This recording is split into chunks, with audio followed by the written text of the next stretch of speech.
Hey, everybody. I just want you to know one thing about Citizen Kane. I'm not interested in gold mines, oil wells, all that stuff. I'm just interested in the real thing. Citizen Kane. What's going on there? What's his moxie? What's his angle? What do you guys say? I don't Who know is any this of the Kane words guy? that you just said. Yeah. You're going to have to reword that one for me because I'm already confused. Well, that's kind of the theme of the show, isn't it? It's true. That's Confusing me. already And you confused. explaining. Yeah. I'm already confused. Great. You guys might have to take the wheel on this one. And perfect pre-show chatter. Thanks, you guys. They yell about directors, yell about the plot, yell about the acting, but they also talk a lot. But mostly Josh and Cassie yell about the movies. Hey guys and gals, Cassie here. I'm going to interrupt for just a quick second and give a shout out to our sponsor, which is Sweet Heat Chocolates. You guys have heard me talk about Sweet Heat before, right? Sweet Heat is a small chocolate specialty shop located in the village of Greendale, Wisconsin. They are handmade spicy chocolates. You can choose how hot you want them to be. And let me tell you, Sweet Heat is like the OG in the spicy chocolate game. And by that, I mean they were literally the first in the country, possibly even the world.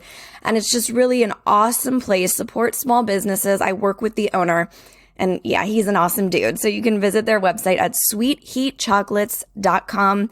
There you can also find a link to their Etsy page. They also have a Facebook page you can check out. So that is sweetheatchocolates.com. All right, guys, back to the show.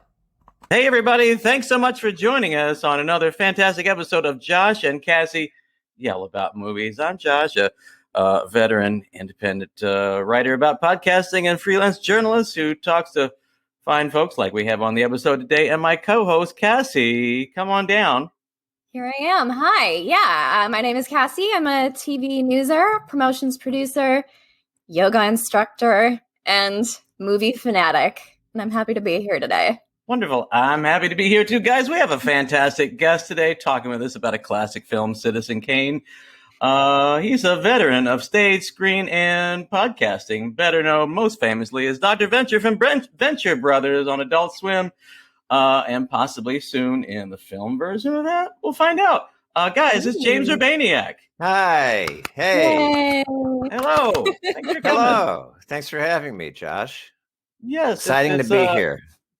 It's exciting for us, too. This is the first time for us talking about a classic film, although Interesting. keep in mind, audience, this is an exception because we talked about Mank before, and James wanted to know, can we talk about Citizen Kane? Because that's what, the grounding of Mank is about. And I said, why not? So I went back and watched it.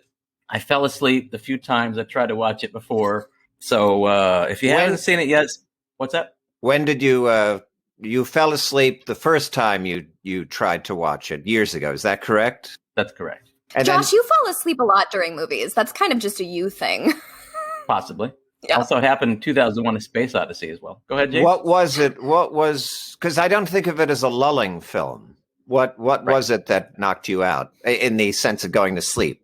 Do you recall? I thought about this a lot, and I feel like it's the opening, which after watching the whole film now and having a greater appreciation for film, I feel like the opening's a little stodgy with its newsreel opening. Perhaps that put me to sleep. There was no story there. It took me out. This is fascinating because the newsreel tells the whole story of the movie, basically, the character. It sets it up, and then the movie does this quasi-experimental thing where it plays with time, a la Pulp Fiction, if you will. It kind of, and different perspectives on the characters. But the newsreel itself is interesting because, by the way, I'm into the film. It lands for me. Let me back up for a second. So you watched it again recently, right? Yep. Within the last couple of days or whatever. And what was your response that time? Well, I thoroughly enjoyed it. I still think the newsreel section, while effective for you, is a bit too long. It's close to 10 minutes. I don't think it needs 10 minutes to tell a story, which, as they exemplified at the end of the movie, when they sort of summed it up with that, his whole life's a jigsaw puzzle. That thing that they did in the 40s where they sort of summarized the whole film is Yeah, I didn't think they needed 10 minutes to tell that opening story, but yeah, I love the character building, the world building. I still felt that a lot of the film, the characters sort of kept us at arm's length, but he sort of kept everybody at arm's length, didn't he? That's what he is. Cassie, what do you think? Mhm. I'm sorry, I don't mean to run the show here, but I'm curious No, about that's your guys' fine. I perspective. mean, Please, I love it when guests jump in and sort of, do their own thing.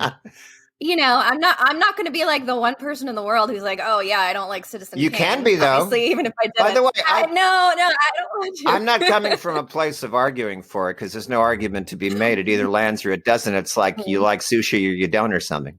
I love the movie, but I'm not coming from a place of arguing or if you're not into it or don't like aspects of it. I'm just interested in how it lands for people, and no one's right or wrong. It's just how it lands for you. So, and I have my own crackpot theories about it and stuff. So I'm happy to get into that. I'm looking forward to that. So yeah. Oh my gosh, Citizen Kane theories. But we were talking about Cassie's impression of the movie. So go on. Yeah, I'm in awe of it. I respect it when I'm watching it. Oftentimes when I'm watching classic cinema, it almost feels like I'm watching like a foreign film. I find it hard to interpret and figure out what's happening.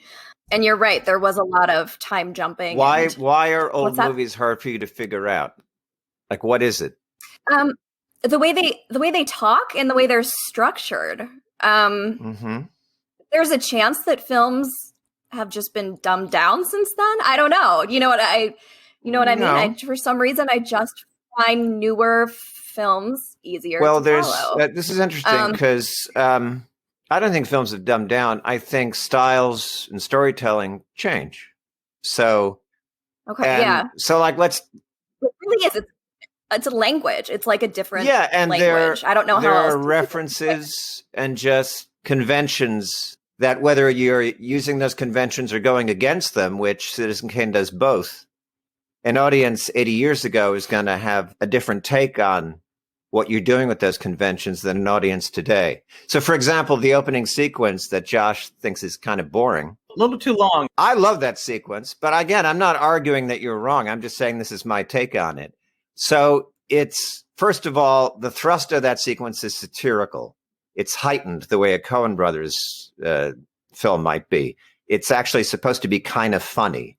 The announcer is doing a kind of parody of that kind of announcing. And even the writing of that sequence is meant to be kind of funny, the way they phrase the words and stuff. And that style, it's very much a parody of sort of the way Time Magazine and other newsreels wrote that kind of material back then. And then it has all these funny sort of technical things where it's showing obviously fake footage of Kane throughout his life. And sometimes the footage has been scratched, so it looks old. It also has meta jokes in it. The first time Kane is being interviewed in the newsreel, an interviewer asks him a question about something. And Kane says, "Don't believe everything you hear on the radio," which is a direct reference to Orson Welles' War of the Worlds broadcast, which is the thing that made him famous. I didn't. That's the thing that made him famous. Oh, so that's like a meta joke about, here I am, the guy who freaked everybody out in War of the Worlds. So all I'm saying is there are all these different. They did that same thing. They did that same thing throughout the film. Like when Leland, in his post death of Kane sequence, says, "Well, I never really believed everything in those papers anyway." So there's stuff in that sequence that lands for an audience in a certain way who at the time knew the War of the Worlds, knew what those newsreels sounded like, understood when they're being kind of sent up. And then, quite understandably, 80 years later, many viewers might start the movie and they're like, okay, it's in black and white. This announcer's talking in a weird old-timey voice. There's scratches on the film. This is like an old movie. People already get their defenses up. I'm not saying this was your reaction, but I'm just saying this is, so it actually has the opposite reaction where some people kind of stand back and go, I don't know, this is closed for me. I can't find my way into this. And so it's just a different way of processing stuff, But the whole movie is like that. It's actually being super inventive, and it's completely reflecting its very, very young director's incredible excitement.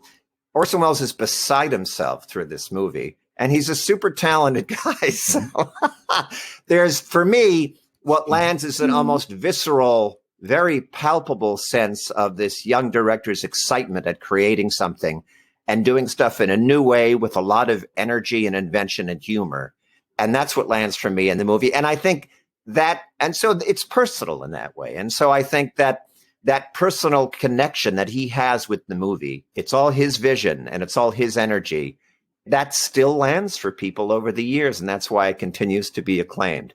But on the other hand, I also understand how some people today might watch it and they just don't see a way into this, you know? I'd like to ask you a follow-up question about that. Obviously, the film is a reflection of his intensity and burning desire to be as great as Citizen Kane was. The character. But since we're coming into this from watching Mank recently, and Mank, if you guys haven't seen the film, I made it halfway through Mank. I made it halfway. I was you the first time you watched Kane. I was like, I'm out. I'll be and. That subject matter is right up my alley, but I was like, and I haven't gone back to watch the second half yet. So I'm sorry to interrupt, but go on. Okay. I hadn't seen Citizen Kane before Mank, and obviously that might help. But the main takeaway for me initially from Mank and relating to this is that Mank, the screenwriter of Citizen Kane, wrote a huge amount more script than Orson Welles used. So much, I think Orson Welles cut out, from my recollection, probably 2/3 of what Mank wrote, and only gave him co-screenwriting credit at the Oscars. So how much of that came out? Or did you know that history of the screenplay? Yeah, I know that Citizen Herman Kane. Mankiewicz officially wrote the screenplay, and then Wells basically went to town on it as an editor and as a director. Yeah. And that Wells was very protective of his image. He wasn't nuts about sharing credit, but he does share a title card with Mankiewicz in the movie and gives Mankiewicz top billing. He also shares a title card with the director of photography, Greg Toland. It says directed by Orson Welles and shot by Greg Toland, which is unusual and generous. Mm-hmm. But yeah, I know that I know about the history of the screenplay and stuff. Oh, well, I guess I was just asking Yeah. you. Right. I was just asking you how you guys could have imagined. Obviously, you haven't read his massive script for that. What do you think might have been cut out of the film? And what do you think of now that you've seen Citizen Kane or Mank or vice versa? What do you think, a 3 times longer Kane could have been, or what are your impressions? I mean, this is interesting because it's like, what do you choose to show in a story that's actually about a guy's entire adult life? In fact, his entire life. It even starts with him as a little kid. Yeah, I don't know. I think everything in the movie is kind of perfect. What they choose to focus on is really perfect. And I don't think you need to see much more of him as a boy growing up in the boarding house. When the boy first comes to the big city, they kind of get that over with quickly. When he was in college, with Jed, you don't need to see them getting drunk in college or getting thrown out of Harvard. But I mean, you could, I guess, but that's a different movie. Yeah. Yeah. Oh, well, I was just thinking part of the film seems like it intentionally obfuscates. And at the beginning, it explains so much. But somewhere in that opening and in his childhood, I was lost at how he was automatically so rich. I understand he inherited a large sum of money from somewhere. I still can't remember it. Yeah, it was it doesn't something matter. Like a trust he got. Right. Yeah. Right. I know. It's just. No, but I mean, it's just some boarder in the boarding house left them some document and it ended up being for a mine and it ended up making a lot of money. And it's just boom, he's rich. It kind of doesn't matter how he got there. Yeah, I gotcha. That's a story element. Okay. Well, let's start it right at the top. Cassie, James, the movie's called Citizen Kane, yet it doesn't use the phrase Citizen Kane. What do you think of the title and how it reflects the way he referred to himself when running for governor as I'm an American? Yeah, I'm an American. The title, I believe, was actually a studio guy at RKO came up with the title. And I think it's a great title because it's just the title is some guy named Kane. Because he tries to be, he tries to run for governor. He has ideas about being the president. but he never is. He's always a civilian, a citizen. So I think it's a great kind of slightly ironic title, you know. And of course, he's a very significant person with a great deal of power, but he's just some American citizen and that's, of a very wealthy, privileged, and dangerous class. who's not interested in gold mines, oil wells, shipping, or real estate. Cassie, what say you about Citizen Kane? About what in general? Oh, well, the theme of the beginning, like James said, he's just a citizen. Just a citizen, just a guy with a lot of money. So the whole film, I guess it's about how do you define a life, right? Like, so, and that's what it is. It's how do you 1,600 something minutes, I think. Yeah, 525,600 minutes. Yeah, but yeah, in a broad sense, and I guess this isn't really your question, but one of the reasons why it still lands today, like James was saying, is because from birth through adulthood through death, like that's something we all go through. And who we are is completely dependent on the person. Like we're all a different person to everyone in our lives, right? And we're all a different person to ourselves. And we take our true self, our true individuality with us to the grave, just like he took Rosebud to the grave. No one will ever know that except him. And that's universal. Do you know what I mean? That's something that will never change. We all go through that. We're all... The thing that's interesting to me is that... There you go. Go on. I want to first... Sorry to interrupt, James. I just want to applaud Cassie for that. That might have been her best answer on the show so far. Thank you. Oh, on this episode much, or in the history of the That's podcast? nice of you. That's great. I think in the whole show. Oh, thanks. The thing that's interesting to me is Very that it's like a psychological portrait of a kind of a fucked up guy. And he's got major abandonment issues. He was ripped from his family. He misses his mom. And then he basically wants love, but he's broken. It's also uncanny and eerie how sort of Trumpian the character is, which often came up from the incredible neediness for public love, yet the broken ability to actually return genuine love or emotion, right down to the fact that when he loses an election, he says it was a fraud. It's kind of nuts how much it kind of foreshadows Trump. But it's sort of a portrait of a kind of a psychology, and I dare say a kind of toxic masculinity, where this guy, through his need to have people love him, all of his sort of career choices are made because that's what he wants. So he runs a newspaper and decides to start out as a kind of populist because he wants the people to love him. But he also resents the banker who ripped him from his family, so he wants to fuck with that guy. He literally says to him, you know, the banker says when he's old, you know, what do you want or what do you want to be? And he turns to him and says, everything you hate, which is like really crazy. Then he has this mistress, he gets divorced, and then she aspires to be a singer, but she's not really that good. And he basically forces her and uses all his power to make her super famous, but she hates it. She doesn't like it. The audience hates her. And then his friend writes an honest review of how she's not good. And he has to fire the friend, but he also wants the friend to love him. So he ends up finishing the bad review. So it's just a series of these very deep sort of psychological gestures that drive his career. And I just find that a really fascinating character. It is fascinating, but my thought, it sounds like you're might disagree with this, was my thought originally is that another one of the themes besides nostalgia and a longing for childhood a la Rosebud was that money drives a person's life to 100%. these uncanny depths, and it can't buy you happiness. Just like she says at the end, she says, "You know, you never gave me anything I wanted," which means he never gave her his heart. That's because definitely he didn't in have there. one to give her. Yeah.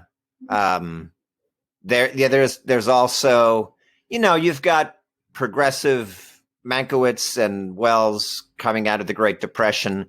There's definitely a kind of left-wing skepticism and even anger at these sort of, Robert Barron type untrammeled capitalists. 100%. That's there. Kind of skepticism about the whole idea of sort of American capitalistic success and the cost of that, and the sort of cost of that in soul, if you will. So yeah, there's a lot going on in the movie. Yeah.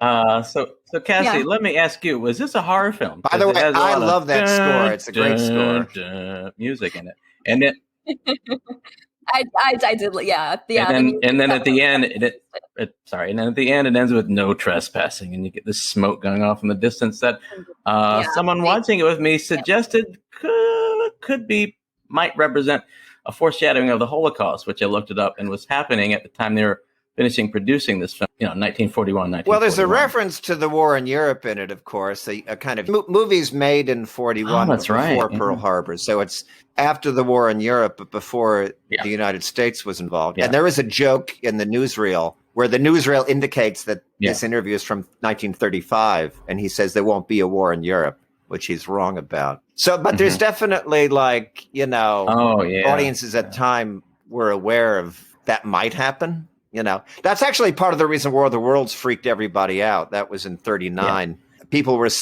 Americans were kind of worried that we might get into the war. So then when they turned on the radio and they said Martians were landing in New Jersey, a lot of people bought it because they were just already kind of coiled and primed for that news, which did indeed happen a couple of years later that we're in this war. All right. Well, Cassie, what do you think of the film as a character study? Well, I was going to say, to what you were saying before, it could be seen as a horror film if you think of it in the sense of is there anything more horrific than a life not well lived, right? Or so in a sense it could be. No, go on. This is interesting. Go ahead, James.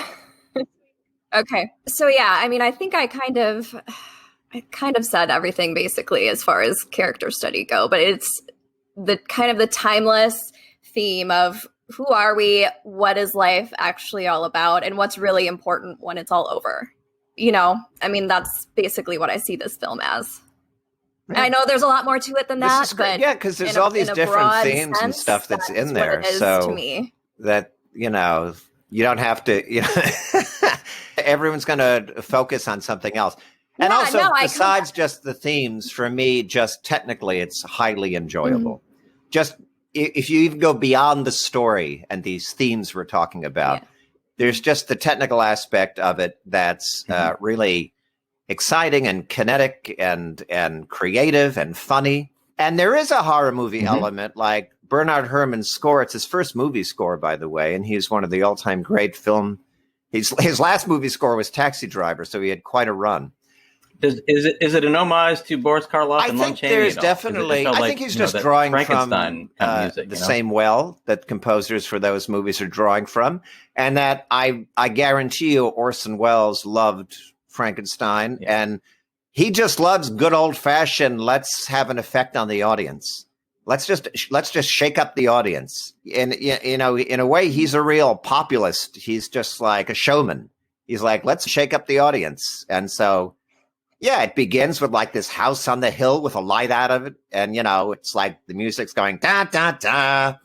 That's totally horror-like and fun. The movie is fun. That's part of it. There's some genre. There's just a sense of fun. Throughout, and let's even does crazy things like near the end, he has that shot of the cockatoo screeching. And it's just like, because as we know, there are a lot of birds and animals at Xanadu, but he's also just sticking that in there to wake everybody up. That woke me up. That worked for me. There was another shot that I enjoyed, and I feel like I've seen it like in more recent films, but not older ones, where it was the shot of like a that's a super photo, when he hires the staff of the rival newspaper, and do you know what I'm talking seamlessly, about? It's a super cool shot.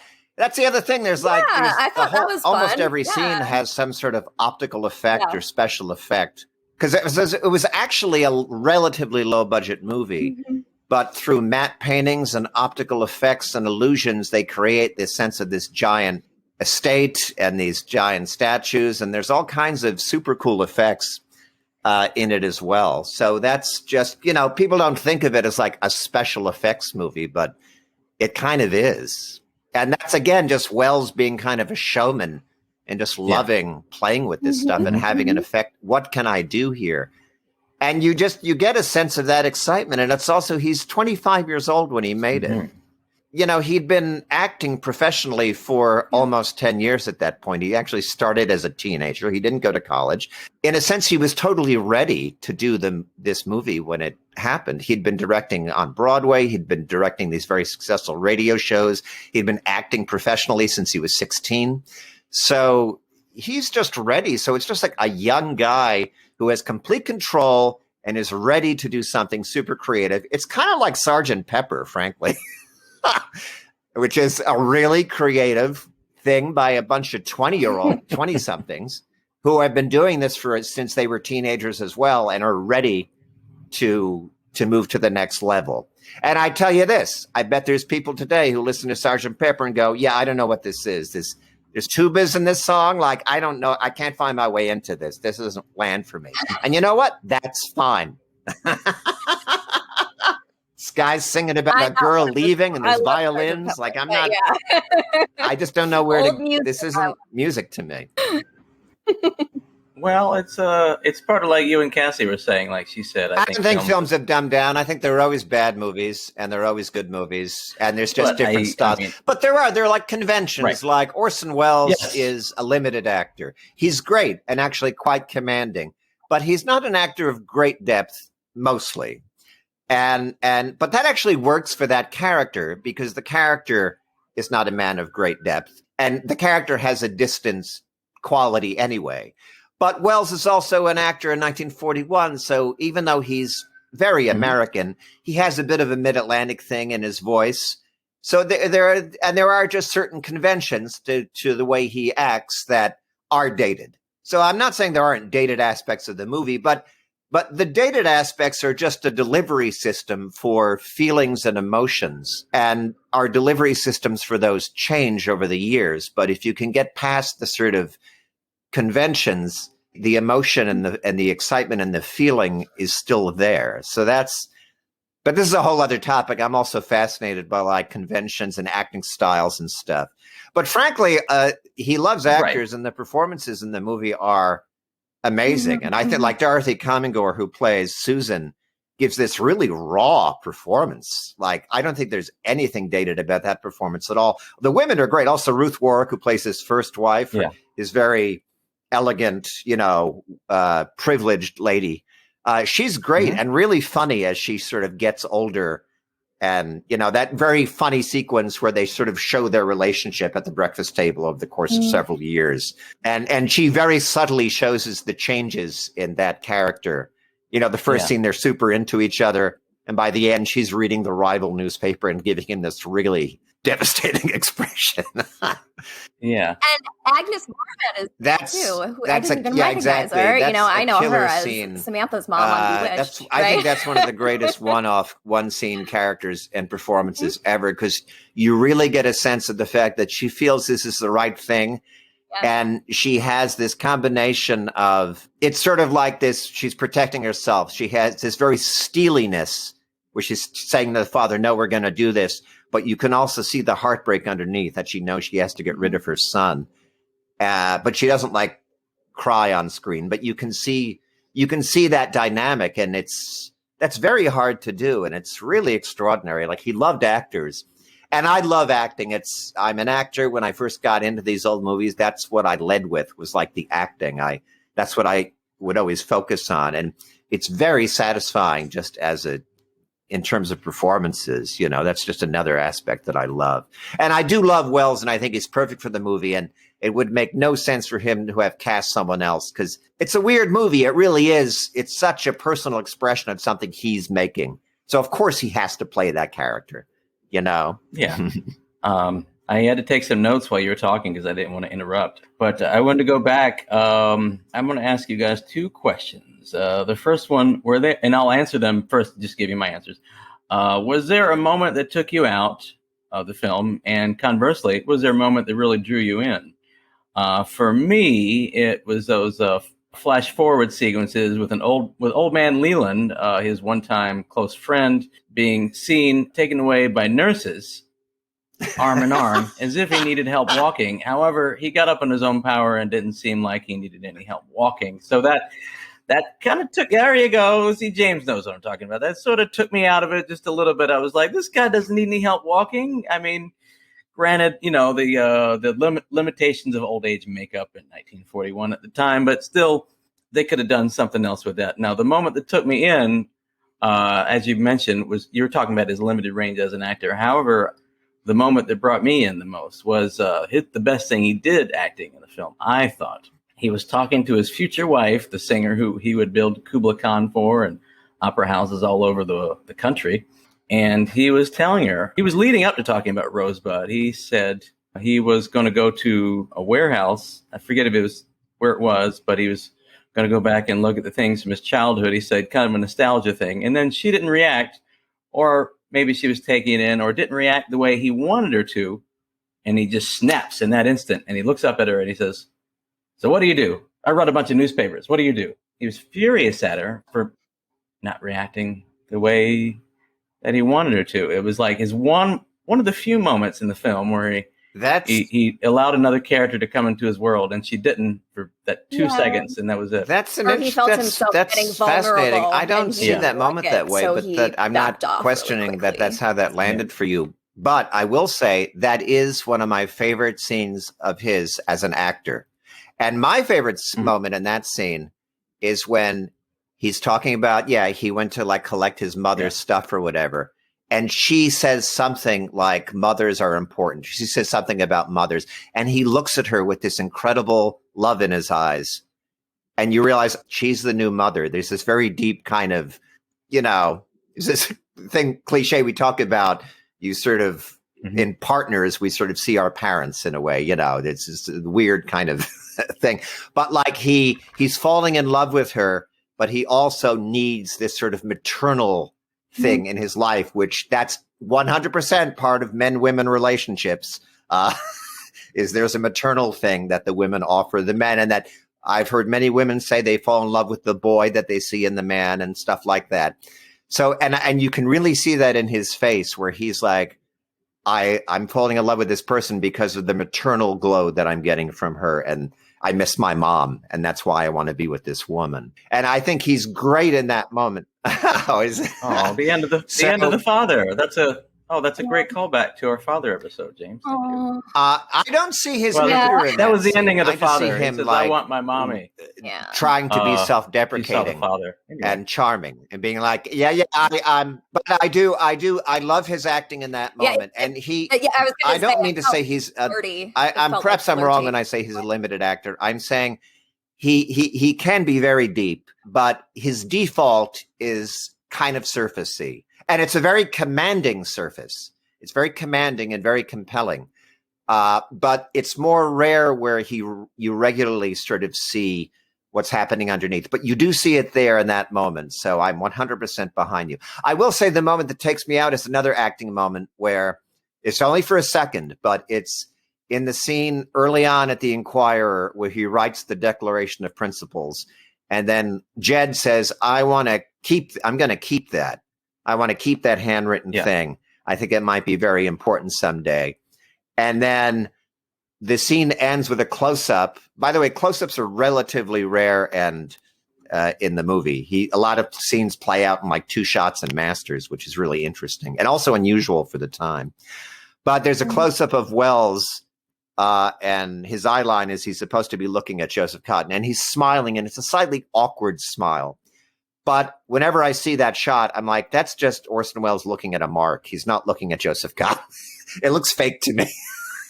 So that's the one moment where it kind of looks fake.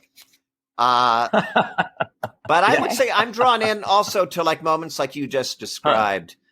Another great acting moment that really draws me in is when, and the whole sequence is fantastic, when, not the opening, they're at his rally for when he's running for governor. And he's given this big thundery speech.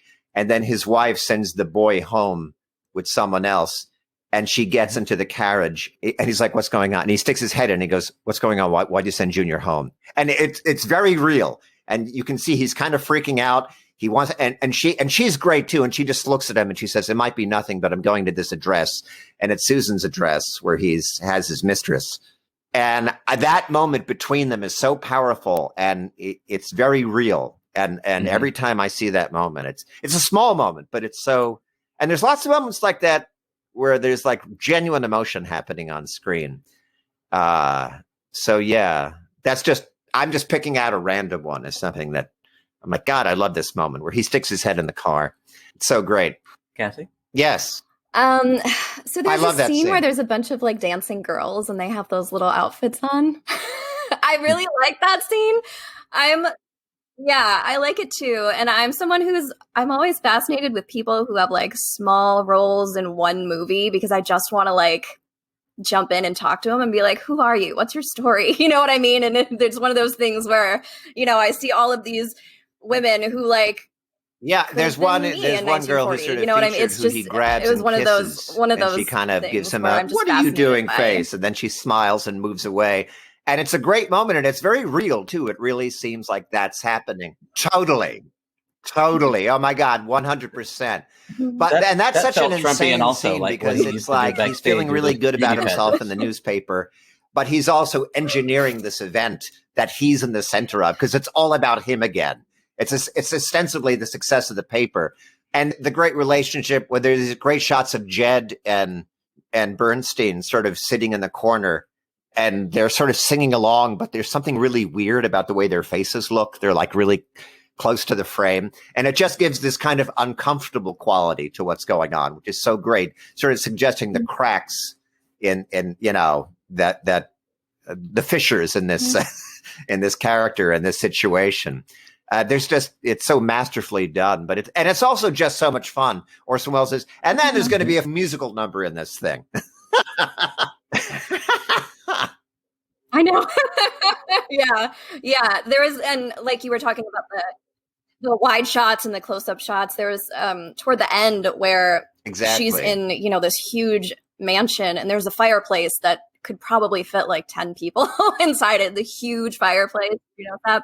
And the shots were so wide, you really got the feeling of their like, voices are echoing. Alone. And of course, she's not alone. The sound is great. But and he was a radio director and their voices were years, so echoey even. Like that's right up his alley. Yeah. It's just full of all these great details that really work. And the thing is, he also had great collaborators. And again, it's very personal because he's not just using like studio actors. He's using people, a lot of the actors, it's their first movie. It's like, I think it's Joseph Cotton's first movie. It's Ruth Warwick's first movie, who plays, his first wife. And he's using a lot of people who he worked with in the theater and in his radio show. Everett Sloan, Ray Collins, who plays the rival politician, whatever his name is, Geddes. They're all awesome. They're really excellent. And part of the reason they're great is because they've worked with him before. And he knows them and they have kind of a shorthand, So, and then like he's got one of the all-time great DPs who's super into the fact that Welles has never made a movie before. Greg Tolan was very seasoned, but was super into working with this young guy who kind of didn't know what he was doing on a film set, but felt like there was something great about that. He's got a wonderful composer. Herman Mankiewicz has written a great script that, yes, Orson Welles is then fashioning to his own purposes quite appropriately. But, it's just all the elements and all the collaborators are really excellent. So the thing just works. Movies are weird. It's like amazing there are any good movies because they're so hard to make. It really is true. They're so bizarre. But like he is just ready. He's like, I'm ready to make a great movie. And he's got collaborators. He has a studio that's behind him. And it was really the only time it worked that well for him. I mean, he made other great movies. But but they were made under duress. I was about to say. It was the first time, he was just like, hey, I want you and you and you. And the studio's like, yes. But once they finished it, had problems. Because first of all, Hearst was still, that figure is inspired by Hearst. It's not about Hearst per se, but he really tried to stop it. He wanted to destroy it, actually, and could have succeeded, which would have been right. It's like that would have been like the burning of the library at Alexandria. It would have been one of these unthinkable things. Like it ruffled some feathers. We should have mentioned that Mank connection there. From the movie Mank. How was they show a lot of the really funny too that Mank and why he hated him so much. One of the right after the newsreel in the projection room scene where the reporters are talking, the main reporter is like, But what's he like? Like he's not. And then he mentions like Ford or Hearst. They actually mention Hearst in the beginning of the movie to go. So, by the way, this is not Hearst. Just so you know, it's like a disclaimer. It's hilarious. Yeah, covering their butts. The total butt cover. There's a throwaway reference to Hearst. Right. So, this guy who's very Covering similar their to butts, Hearst, but it's not Hearst. Just so you know.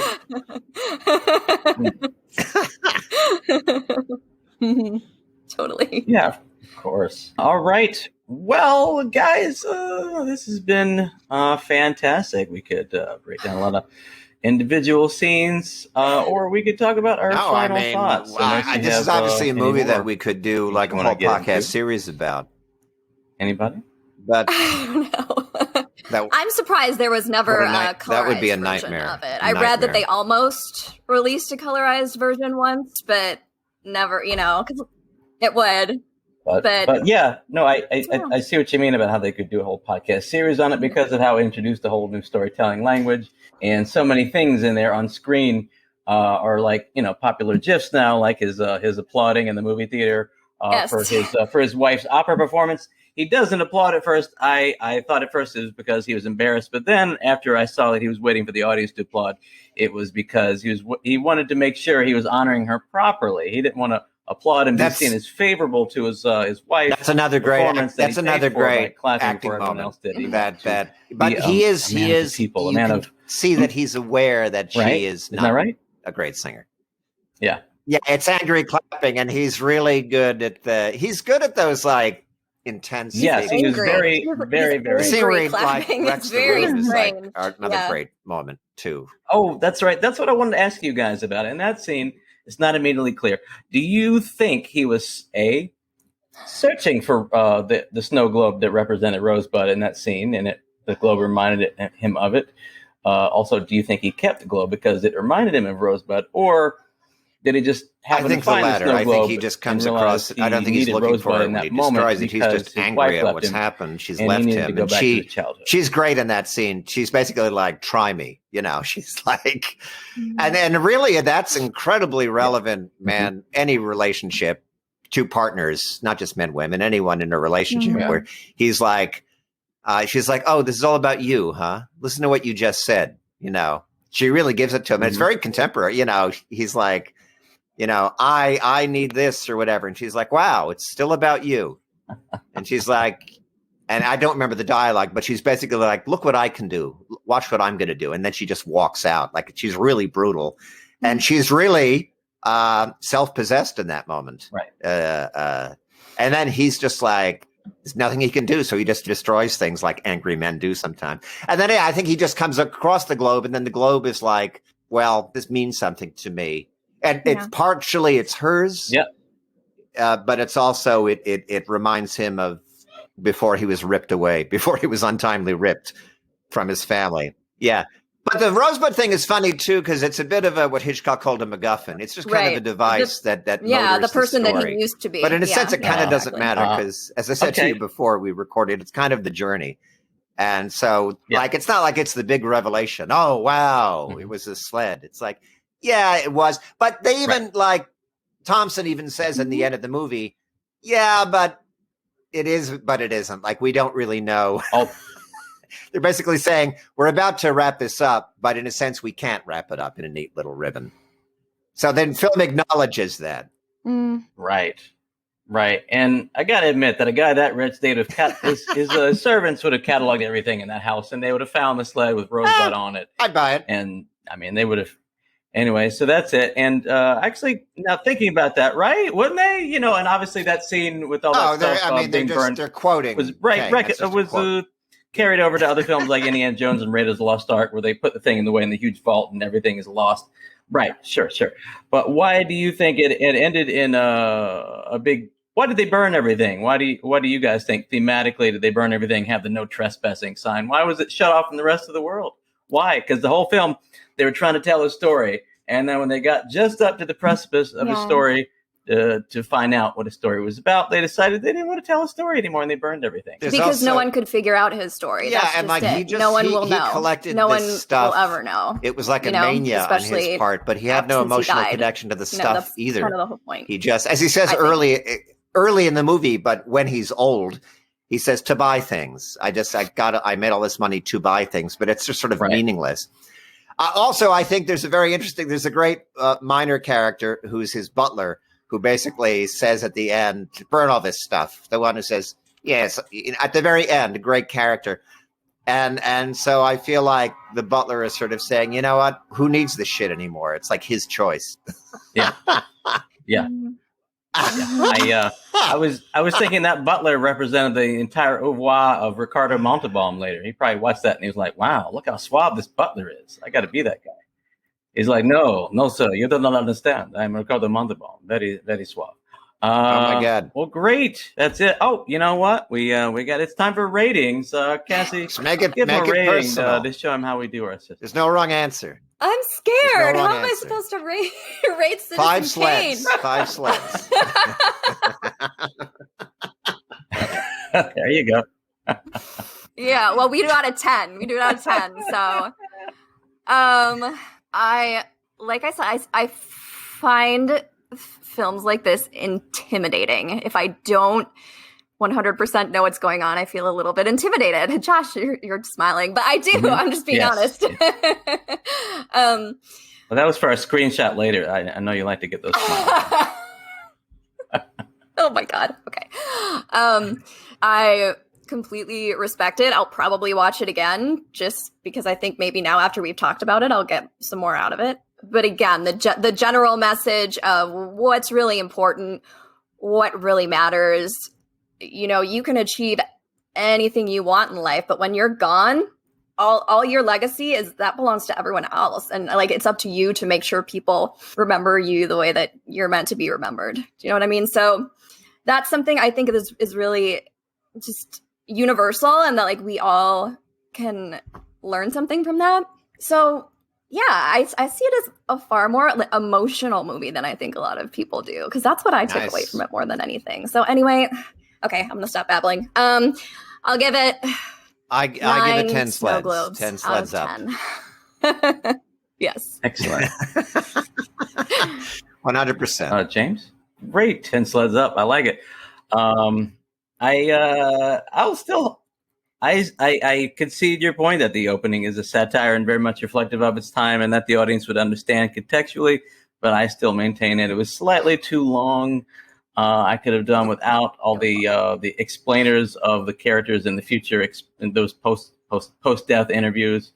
So, but I love that guy. I still that loved guy it. is So fucking I'll hilarious. give it. We didn't talk about too. this character, but I will give it 9.5 frustrated opera teachers. That is because that's a really funny character. Very good. Great. I told you they'd yell about directors, yell about the plot. They yelled about the acting, hope they let the guests talk, but mostly